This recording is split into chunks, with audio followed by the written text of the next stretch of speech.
It's Wednesday evening எழுந்துக்கவே கொஞ்சம் late ஆகிடுச்சு. And வெளியில் பார்த்திங்கன்னா சரியான மழை பெஞ்சிட்டு இருந்துச்சு. கிளைமேட் ரொம்ப கூலிங்காக இருந்ததுனால சரி காஃபி குடிக்கலான்னு சொல்லிவிட்டு காஃபிக்கான டிகாஷன்ஸ் எல்லாமே ரெடி பண்ண ஆரம்பிச்சிட்டேன். அப்படியே சைட் பை சைடு ஆஃபீஸ்க்கு ஸ்நாக்ஸ் கொண்டு போகிறதுக்காக ஃப்ரூட்ஸும் அண்டு கேரட் ஜூஸும் தான் போட்டுக்கிட்டேன். கேரட் ஜூஸ் ரெடி பண்ணுற கேஃப்லேயே டிகாஷனும் ரெடி ஆகிடுச்சு. ஸோ நடுவுலையே ஒரு நல்ல காஃபி போட்டு குடித்தாச்சு.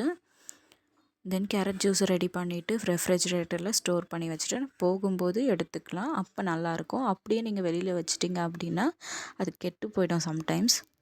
எல்லாமே எனக்கு ரெடி பண்ணிவிட்டு அதுக்கப்புறம் ஆஃபீஸ்க்கு ரெடியாக ஆரம்பித்தாச்சு. அன்றைக்கி அவுட்ஃபிட் வந்து ஒரு பிளாக் கலர் லெக்கின் அண்ட் ஒரு மாதிரி ப்ரௌன் கலந்த ஒரு டாப்பும் தான் போட்டிருந்தேன். தென் ரெடி ஆகிட்டு இருக்கும்போதே கேபும் கரெக்ட் டைம் வந்துடுச்சு. ஆஃபீஸ் கிளம்பி போயாச்சு.